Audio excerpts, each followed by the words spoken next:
हाँ, तो आज हम सॉल्यूशन करने वाले हैं हमारा जो फर्स्ट मॉक टेस्ट हुआ था अभी 10th ऑफ जैन को। ठीक है, इसका पूरा सॉल्यूशन मैं आपको बता रहा हूँ। ठीक है, एक एक करके ध्यान से समझते चलिएगा, देखते चलिएगा। ठीक है, तो पहले हम लोग चलेंगे सी सेक्शन में, क्योंकि सबसे पहले हमें वही करना है। तो हम सी सेक्शन में चलते हैं। आ गए हम सी सेक्शन में। अब सी सेक्शन में हमें देखना है, सबसे पहला क्वेश्चन है सी, ब्लैंक छोड़ के हर होमवर्क डेली। अब इसको आपको डू, डज और डिड दिया है। देखो ध्यान से सुनो, डेली करती है मतलब ये प्रेजेंट इंडेफिनिट का सेंटेंस है, और प्रेजेंट इंडेफिनिट का सेंटेंस है तो सी डू मीन्स करना, और उसमें ई एस जुड़ जाएगा सी के साथ। सी सिंगुलर है इसलिए हो जाएगा डज, इसलिए इसका सही ऑप्शन है डज। ठीक है। मोहन डाइड मलेरिया, जब भी किसी बीमारी से मरते हैं तो वहाँ ओ एफ ऑफ का यूज़ होता है, ध्यान रखना। ठीक है, जब भी यहाँ ब्लैंक से पहले डाइड होगा, ब्लैंक के बाद बीमारी का नाम होगा, तो वहाँ ओ एफ ऑफ का यूज़ होगा। ठीक है। स्टूडेंट ओबे देयर टीचर, ठीक है, तो ये यहाँ पर बिल्कुल पक्का है, स्टूडेंट को टीचर का सम्मान करना ही चाहिए, इसलिए यहाँ मस्ट का यूज़ होगा, मस्ट। ठीक है। मून, मून से पहले हम दा का यूज़ करते हैं, यूनिक थिंग्स हैं। ठीक है, सूर्य, चंद्र, the sun, the moon, the earth. Shyam is then, देखो देन लगा है मतलब कंपैरेटिव डिग्री है, इसलिए यहाँ आएगा टॉलर। कंपैरेटिव डिग्री हम सभी जानते हैं। Shyam is taller than Sohan, Shyam Sohan से बड़ा है, ज़्यादा लंबा है।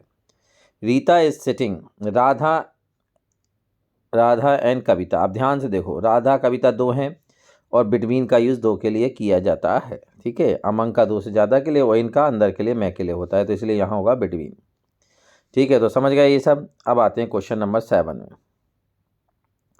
Do as directed. ठीक है, डू एज डायरेक्टेड, सबसे पहले तो ये समझ लो कि ये जो डू एज डायरेक्टेड कोई टॉपिक नहीं होता। डू मतलब करिए, एज डायरेक्टेड मतलब जैसा कहा गया है, जैसा बताया गया है वैसा करिए। So do as directed.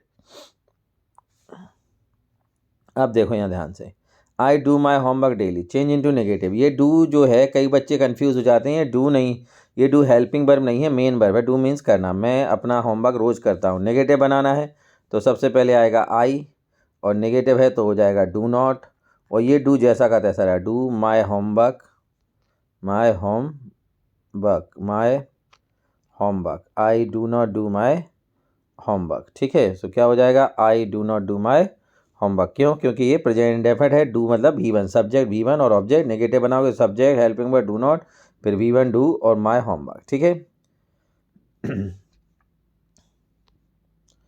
आगे देखो,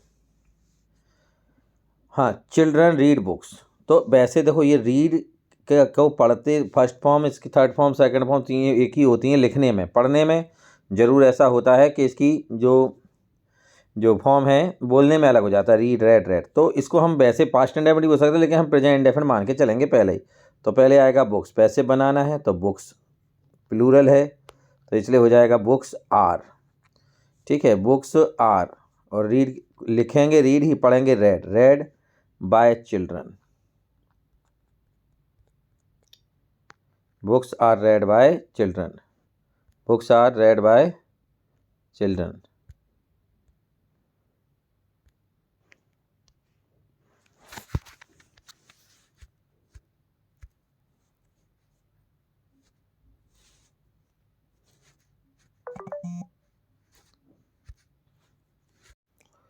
ठीक है, books are read by children. अब इसे देखो, Rohan is my friend, he is sitting at the last bench. इसे हम दो तरीके से बना सकते हैं। पहला तरीका तो क्या है, रिलेटिव क्लॉज से बनाना है। तो पहले तो पूरा सेंटेंस, पहला वाला पूरा सेंटेंस लिख दो, रोहन इज़ माई फ्रेंड, और ये ही हटा के इसकी जगह लिख दो who. Mohan is my friend who is sitting at the last bench. या फिर इसे ऐसे भी बना सकते हैं, रोहन, इसे ऐसे ही बना सकते हैं, Rohan who is sitting at the last bench is my friend, is my friend, ऐसे ही बना सकते हो। तो पहले तो ऐसे ही पहला सेंटेंस पूरा लिखो। पहले में हमने देखा किसकी बात हो रही, रोहन मतलब एक लड़के की हो। तो दूसरे में देखो उसका कौन सा प्रोनाउन आया, सब्जेक्टिव प्रोनाउन हु, तो हु हटा, हु मतलब सब्जेक्टिव प्रोनाउन ही, तो ही है मतलब सब्जेक्ट है, और सब्जेक्ट से जोड़ने के लिए क्या क्या यूज़ करते हैं, हु का। तो हु लगा दोगे और ही हटा दोगे, तो या तो ये हो जाएगा Rohan is my friend who is sitting at the last bench, या फिर ऐसे बनाना, Rohan who is sitting at the last bench is my friend. अब इसे देखो, इट इज़ रेनिंग, अब उसे प्रेजेंट परफेक्ट में बदलना है तो इट का तो इट ही रहेगा, इट हैज़, और रेन की थर्ड फॉर्म हो जाएगी रेन्ड, इट हैज़ रेन, ठीक है, इट हैज़ रेन्ड। अब इसे देखो, if you run fast you can catch the train, rewrite using unless. अब देखो, जब भी हम इफ़ हटा के अनलेस लिखते हैं तो ये पहले वाले सेंटेंस को अफर्मेटिव में बदलते हैं, लेकिन अगर ये पहले से अफर्मेटिव हो, जैसे देखो ये पहले से अफर्मेटिव है, तो फिर दूसरे को नेगेटिव में बदल देते हैं। इसलिए इफ़ की जगह आएगा unless you run fast, unless you run fast, और दूसरे को नेगेटिव में बदल देंगे। अगर इफ़ हटा के अनलेस लगा रहे हो, पहला पहले से अफर्मेटिव है, तो दूसरे को नेगेटिव में बदल देंगे। तो comma, you can not catch the train, you can not catch the train, you cannot catch the train, unless you run fast you cannot catch the train। यदि तुम तेज नहीं भागोगे तो तुम ट्रेन नहीं पकड़ पाओगे, ठीक है। आगे देखो, Usha runs very fast she can win the race, so that, तो बेरी की जब भी दो सेंटेंस होते हैं और सो दैट का, सो डॉट डॉट दैट का यूज़ करना है, तो बेरी की जगह लिख दो सो, और दोनों सेंटेंस के बीच में लगा दो दैट, बेरी की जगह लिख दो सो, और दोनों के बीच में लगा दो दैट। तो यहाँ बेरी की जगह आ जाएगा सो, और यहाँ बीच में आ जाएगा दैट। तो क्या होगा, Rita Usha run so fast that she can win the race. इसमें वैसे फिर से लिख देता हूँ, ऊषा रन्स सो, बेरी की जगह so, fast that she can win the race. तो कुछ नहीं करना, बेरी की जगह सो लिख दो, दोनों के बीच में दैट लगा दो, ठीक है। इस तरीके से हो गया ये। अब 8 क्वेश्चन है, इसमें कोई भी 6 करने हैं तो देख लेते हैं। ये ऑब्जेक्टिव टाइप हैं। हु इज़ लैंचो, कौन है लैंचो? लैंचो एक फार्मर था। Who was the first black president? Nelson Mandela, South Africa के। In the poem fire and ice, fire stand for, ये फॉर है, क्या है? फायर स्टैंड फॉर डिज़ायर, चाहत के लिए, इच्छा के लिए, तो तीसरा ये हो जाएगा। विच प्लेन, ठीक है, ऑथर कौन सा प्लेन उड़ा रहा था? डेकोटा, ठीक है। The diary given to Anne Frank, 13 birthday पर एनी फ्रैंक को डायरी दी गई थी। The diary was given to Anne Frank on her 13 birthday. What are the, हाँ, bakers known in Goa, Goa baker को क्या कहते थे? पेडर, क्या कहते हैं बेकर को? पेडर, गोवा में पेडर। अब उसके बाद सिद्धार्थ कितनी साल की उम्र में गए थे? 12 साल की उम्र में गुरुकुल उन्हें भेजा गया था, 12, ठीक है, 12 उम्र में। तो ये हो गए। अब आते हैं इसके एक्सट्रैक्ट, डी के एक्सट्रैक्ट, ठीक है। पहले इस एक्सट्रैक्ट को पढ़ते हैं, फिर आगे चलेंगे। किसके? पहले तो जैसे तुमने बेकर सुना तो समझ जाना चाहिए, ये है बेकर फ्रॉम गोवा से। द बेकर और bread seller of those days had a peculiar dress, उनकी एक बड़ी ही अजीब ड्रेस होती थी। पेकुलर मतलब अजीब सी ड्रेस। कौन सी ड्रेस? नोन एज कवाय, जिसे कवाय के नाम से जाना जाता था। It was a single piece long frock, एक लंबी सी फ्रॉक जैसी होती थी, सिंगल पीस में, डाउन टू नीज, घुटनों के नीचे तक आती थी। इन अवर चाइल्डहुड, अब ये तो बात हो रही कब की? उन दिनों में, मतलब पुराने दिनों में, पुर्तगीज दिनों में। लेकिन वो लिखा कह रहा है इन अवर चाइल्डहुड, हमारे बचपन में। We saw baker wearing shirt and trouser, मतलब ऑथर के जब बच्चा था तब बेकर क्या पहनते थे? Trouser and shirt. तो ये बात ध्यान रखना, पुर्तगीज दिनों में वो जो कपड़ा पहनता था वो एक लॉन्ग फ्रैक होती थी जिसे कवाई कहते थे, और लेखक जब बच्चा था तब वो क्या पहनते थे? Trouser and shirt which were shorter than full length, जो फुल लेंथ से थोड़ा छोटा, and longer than half pant, और हाफ पैंट से थोड़ा कम होता था। इवन टुडे एनीवन, आज भी, who wear half pant which reaches just below the knees, जो घुटनों के नीचे तक आता है, invite the comment he dress like pader, लोग कहते हैं कि ये तो पैडर जैसे कपड़े पहने हैं। तो ये बात का अच्छे से ध्यान रखना कि पहले ओल्डन डेज में कबाई पहनते थे फ्रॉक जैसा, और लेखक के तुमने शॉर्ट पैंट, और जो भी ऐसे कपड़े पहनता है हाफ पैंट, ऐसा हाफ पैंट जो घुटनों से नीचे आए, तो लोग उसे कह देते हैं तो पेडर है। फ्रॉम विच लेसन्स दिस, हाँ, from which lesson has this text been taken, कौन से लेसन से लिया है? A baker from Goa. Kabai means a long frock, क्या लिखा है? अ लॉन्ग फ्रॉक, ठीक है। इन ठीक है, तो ये तो समझ में आ गया। अब देखो, in author's childhood what was the dress of baker, baker ही नहीं है ये, बेकर है, बेकर, ठीक है, बेकर।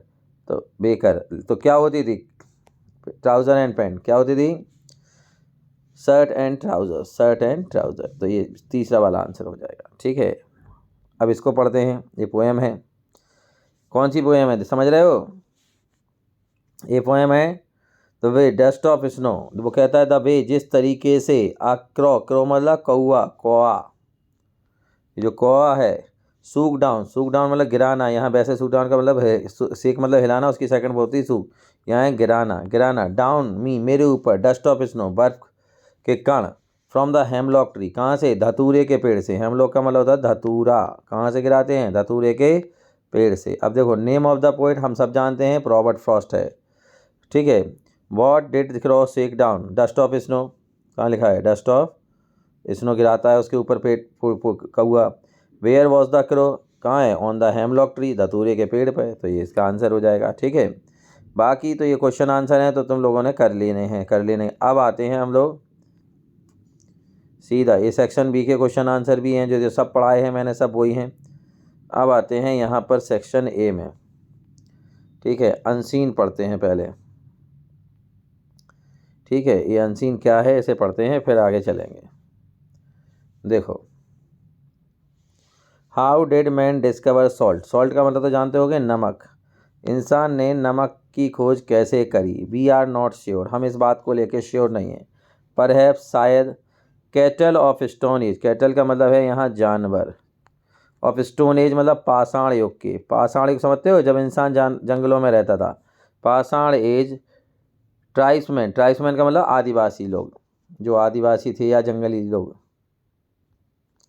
आदिवासी लोग। हाँ, आदि tribesman found fade on salt लिक्स and salt rocks. ये बच्चों को सॉरी अब जानवरों को सॉल्ट की चट्टानों से उनका पेट भरते थे या उन्हें खिलाते थे। ठीक है, देयर मास्टर, मास्टर से यहाँ मतलब मालिक, may have carried pieces of salt, तो सॉल्ट के टुकड़े या रॉक चट्टाने लाते थे टू देयर केव्स, उनकी गुफाओं में। सॉल्ट स्प्रिंग वर फाउंड, और जो सॉल्ट, इसको ध्यान रखना कहाँ कौन लाता था? उनके मालिक, मास्टर। एक क्वेश्चन में पूछा जाएगा। सॉल्ट स्प्रिंग वर फाउंड, पाई जाती थी to provide more constant supply. ज़्यादातर सप्लाई कहाँ से आती थी सॉल्ट की? सॉल्ट स्प्रिंग से। सॉल्ट स्प्रिंग मतलब झीलें वगैरह, स्प्रिंग को यहाँ मैं बता देता हूँ, झील, जो झीलें वगैरह होती थी उनसे, नमक की झील, नमक की झीलें। ठीक है, अब आगे देखो। हाँ, found provide more constant supply, उनसे लगातार सप्लाई होती है। Villages grew around these spring, और इन्हीं झीलों के चारों तरफ गाँव का निर्माण हुआ, गाँव बस गए। तो ये ध्यान रखना है, क्वेश्चन में आएगा, गाँव बस गए। मैन कट डाउन ट्रीज, पेड़ काट देते थे इंसान, फॉर फ्यूल, ईंधन के लिए। फॉर एवेपोरेटिंग, एवेपोरेटिंग मतलब होता है बाष्पीकृत करना, बाष्पीकृत मतलब उड़ा देना भाप बन के, बाष्पीकृत। Evaporate water to obtain salt, ताकि नदियों से या झीलों से पानी उड़ जाए और वहाँ जो उन गड्ढों में क्या मिल जाए? नमक मिल जाए। इन चाइना, चाइना में अर्ली ह्यूमन सेटलमेंट वर, हाँ अर्ली ह्यूमन सेटलमेंट, जो इंसान शुरुआत में इंसान का सेटलमेंट हुआ मतलब बसना शुरू हुआ। सॉल्ट पांच, वो नदियों के पास, सॉल्ट के जहाँ सॉल्ट था वहीं हुआ।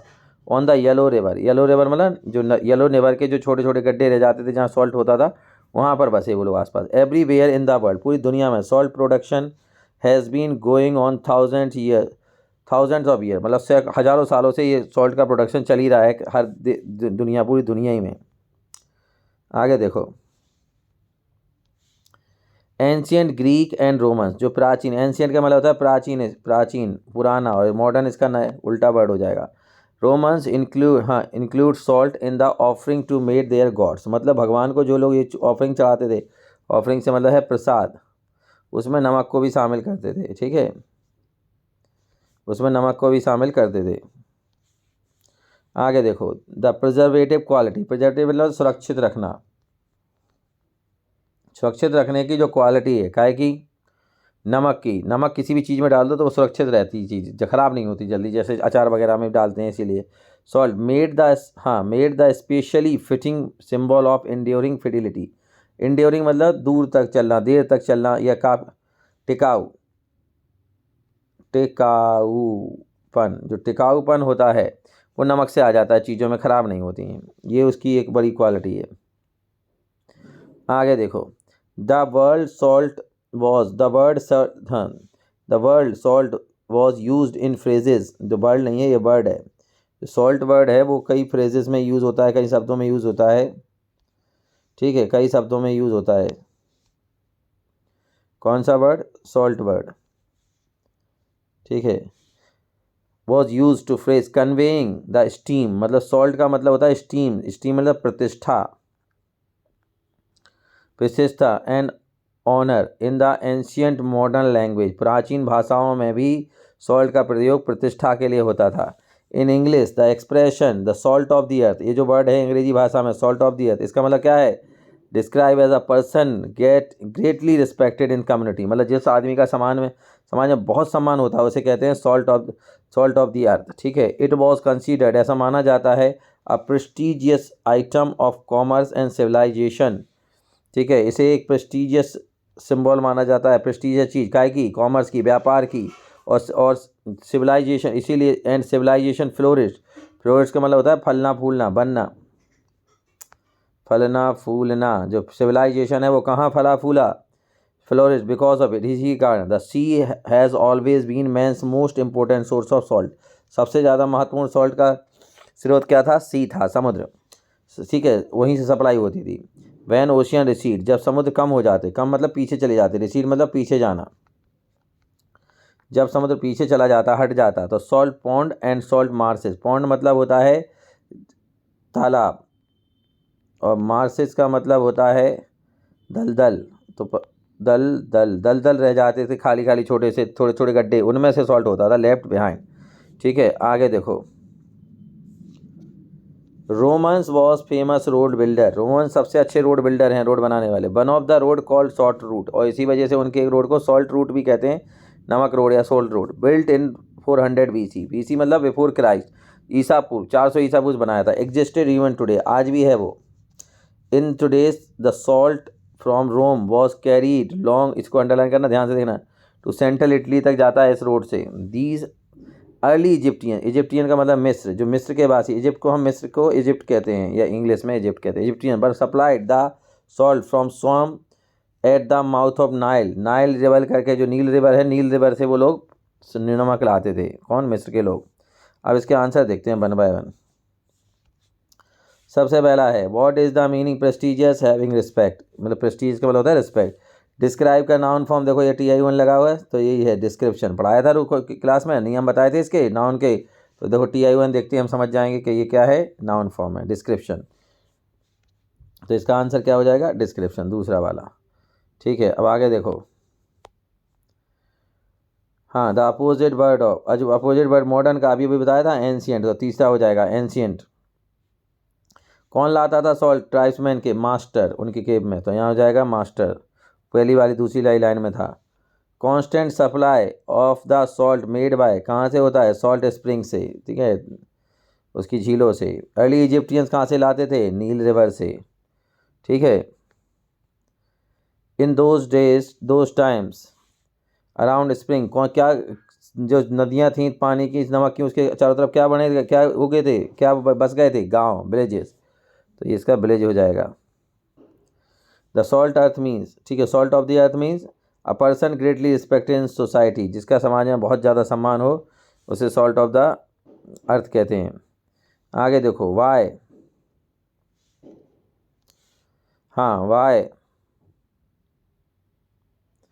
Y do you think salt is very important since early, तो इसका पहले ही हो जाएगा, the because of preservative qualities of salt made it specially fitting symbol of enduring fidelity. और दूसरा, how was the salt route important, क्यों था important? Salt from Rome was carried a long this central Italy, कहाँ तक? Central Italy तक, तो इसका ये हो गया। अब आते हैं, ये है नोट मेकिंग, ठीक है, ये है आपकी नोट मेकिंग। तो देखो, नोट मेकिंग के लिए मैं फिर से बता रहा हूँ, बहुत अच्छे से, बहुत ध्यान से मेरी बात सुनो। आपको पूरा पैराग्राफ कम से कम 3 से 4 बार पढ़ना है, और 3 से 4 बार पढ़ने के बाद आपको ये पता चलेगा कि किस किस के बारे में चर्चा की जा रही है। तो जिसके बारे में चर्चा की जाए वो हमारे पॉइंट्स, और जो बारे में उनके चर्चा वो हमारे सब पॉइंट। पहले मैं इसे पढ़ाता हूँ पूरा। पॉल्यूशन इज़ फॉलिंग एनवायरनमेंट, ठीक है, पॉल्यूशन मतलब प्रदूषित, फॉलिंग मतलब बिगाड़ना, प्रदूषित करना, तो ये वातावरण को बिगाड़ रहा है पॉल्यूशन। इन्वायरमेंटल वातावरण, पर्यावरण। There are many types of pollution, कई तरीके पॉल्यूशन है, like air pollution, water pollution, noise pollution, soil pollution, soil मतलब मिट्टी भी प्रदूषित हो रही है। The causes responsible for pollution, ठीक है, क्या क्या है, स्मोक, वेस्ट मटेरियल, स्मोक, ठीक है, धुआं, are waste material and harmful chemical from the factories, और फैक्ट्रीज से क्या क्या निकल रहे हैं, वेस्ट मटेरियल निकल, धुआं निकल रहा है, वेस्ट मटेरियल निकल रहा है, हार्मफुल केमिकल्स निकल रहे हैं। Our water sources are polluted due to fertiliser, pesticide and harmful waste, ठीक है, हमारा जो जो क्या कहते हैं जो वाटर है वो कैसे पॉल्यूटेड हो रहा है, फर्टिलाइजर मतलब होते हैं खाद, जो हम ज़मीन में खाद डालते हैं, पानी आज बारिश होती है तो वो बहकर नदियों में चला जाता है, जहरीला होता है, तो खाद जिसे हम कहें, ठीक, खाद से, पेस्टिसाइड जो दवाइयाँ वगैरह डालते हैं, दवाइयाँ खेती में खींचते हैं दवाइयाँ, उनसे हार्मफुल वेस्ट, और जो नुकसानदायक वेस्ट बचता है उससे पॉल्यूशन। आगे देखो, pollution is causing an imbalance in the environment, पर्यावरण में असंतुलन हो रहा है, इम्बैलेंस मतलब असंतुलन। Pollution is affecting nature severally, severally मतलब बुरी तरह से, नेचर को बुरी तरह प्रभावित कर रहा है, ठीक है, pollution. We are facing problem of global warming, global warming मतलब गर्मी बढ़ रही पूरी दुनिया की, ग्लोबल वार्मिंग की समस्या का हम सामना कर रहे हैं। Destruction of ozone layer, ozone layer का डिस्ट्रक्शन हो गया है। शॉर्टेज ऑफ ड्रिंकिंग वाटर, पानी पीने की पानी की कमी हो गई। क्लाइमेट चेंज, मौसम में बदलाव हो रहा है। Air pollution causes lung cancer, air pollution से लंग कैंसर होता है, हार्ट डिसीज़ होती हैं। Pollution problem is the biggest challenge before us, हमारे सामने सबसे बड़ी चुनौती यही है pollution. We can reduce pollution by less use of plastic bag, plastic bag का कम यूज़ करेंगे। पेस्टिसाइड व्हीकल्स का कम यूज़ करेंगे। इट इज़ अवर रिस्पॉन्सिबिलिटी, हमारी जिम्मेदारी है टू प्रोटेक्ट अवर एनवायरनमेंट। अब देखो इसमें क्या क्या बात हो रही, पॉल्यूशन की बात हो रही, टाइप ऑफ पॉल्यूशन, कितने प्रकार के पॉल्यूशन हैं, पहली बात, ठीक है। दूसरी बात क्या की हो रही, कॉजेज ऑफ पॉल्यूशन, ठीक है। और तीसरी बात हो रही कि पॉल्यूशन को कैसे रोका जा सकता है, इस तरीके से। अब इसमें इसमें से हेडिंग नहीं, आपको खुद से हेडिंग देनी पड़ेगी। तो आपको लिखना पड़ेगा सबसे पहले, ठीक है, टाइप ऑफ पॉल्यूशन, क्या पहली हेडिंग आएगी, 1 टाइप ऑफ पॉल्यूशन। अब उसमें फिर 1.1 यहाँ से लिखोगे, 1.1, 1.1 क्या हो जाएगा, air pollution, water pollution, noise pollution, soil pollution, ठीक है। 1.1 एयर पॉल्यूशन, मैं फिर से आप बताता हूँ तो समझ गए। पहली हेडिंग तो टाइप ऑफ पॉल्यूशन, उसमें 1.1 क्या आएगा, वाटर एयर पॉल्यूशन, ये 1.1 होगी जो उसके नीचे शुरू होगी, एयर पॉल्यूशन। 1.2 क्या होगी, वाटर पॉल्यूशन। 1.3 क्या होगी, नॉइस पॉल्यूशन। 1.4 क्या होगी, सॉइल पॉल्यूशन। समझ गए। तो पहली हेडिंग आएगी टाइप ऑफ पॉल्यूशन, उसमें 1.1 फॉर सॉइल, ये इनके टाइप आ जाएंगे। फिर क्या, the causes responsible for pollution. फिर उसके बाद 2 हेडिंग आएगी, causes of pollution, causes of pollution, और यहीं से नीचे से शुरू करोगे 2.1। अब 2.1 में कौन कौन से पॉइंट आएंगे, सुनो क्या क्या pollution, causes responsible for pollution are smoke, तो 2.1 smoke, 2.2 waste material, harmful chemicals from factories, ठीक है। अगर वाटर रिसोर्स और इसके बाद भी चलेगा 2.3 हो जाएगा fertilisers, 2.3, 3.4 pesticides and harmful waste, 2.6 ऐसे 1.1 1.2, ठीक है। एक बार मैं फिर से बता देता हूँ। दूसरा पॉइंट क्या था हमारा, कॉजेज ऑफ पॉल्यूशन, ठीक है, जिसमें पहला आ जाएगा smoke, waste material, harmful chemicals from factories, या एक ऐसा लिख दो। और 2.2 अपन 2.2 लिख देना, जैसे 2.2 ऐसे ऐसे यहाँ से बना देना। Pollution due to fertiliser, pesticide, harmful waste, pollution causing an imbalance, ठीक है। अब इसके आएगा रिजल्ट ऑफ पॉल्यूशन, तीसरी हेडिंग आएगी result of pollution, result of pollution, ये तीसरी है। 3.1 क्या होगा, imbalance in environment, pollution affecting nature severely. तो 3.1 क्या होगा, 3.1 यहाँ से लिखोगे, ये 3 है, इम्बैलेंस, इम्बैलेंस एनवायरनमेंट, ठीक है। और 3.2 क्या होगी, 3.2 होगा यहाँ से, pollution affecting the nature severally, ठीक है। तो ये हो गई तीसरी हेडिंग। अब आते हैं चौथी हेडिंग, चौथी हेडिंग होगी, हाँ, how can be reduce pollution, how, 4 heading क्या होगी, how can we, how can be reduce, how can be reduce pollution.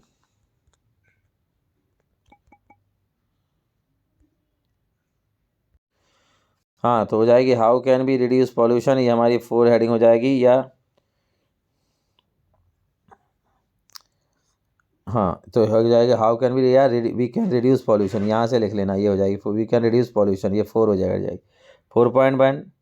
4.1 आ जाएगी यहाँ पर। 4.1 क्या आएगी भाई, less use of plastic bags, pesticides, vehicles, ठीक है, इस तरीके से ही आ जाएगी। 4.1 में ये लिख दोगे लेस यूज़ ऑफ, और ये तो ये कॉलन लगा के लिख देना, 4.1 मत लिखना क्योंकि एक ही हेडिंग है, तो कॉलन लगा के लिख देना। 4.4 आ जाएगी वी कैन रिड्यूस पॉल्यूशन, और कॉलन लगा के यहाँ से लिख देना by less use of plastic bag, pesticides and vehicle, ठीक है। इस तरीके से ये पूरे नोट बन जाएंगे। तो इसमें 4 नोट बनेंगे, पहला बनेगा टाइप ऑफ पॉल्यूशन, दूसरा बनेगा, ठीक है, कॉजेज ऑफ पॉल्यूशन, तीसरा बनेगा रिजल्ट ऑफ पॉल्यूशन, चौथा बनेगा how can be reduce pollution, ठीक है। तो इस तरीके से ये आपका पूरा सॉल्यूशन हो गया है, इसे अच्छे से देख लेना, ठीक है। ये पेपर इंपॉर्टेंट होते हैं इसलिए इन्हें देखना ज़रूरी है, ठीक है।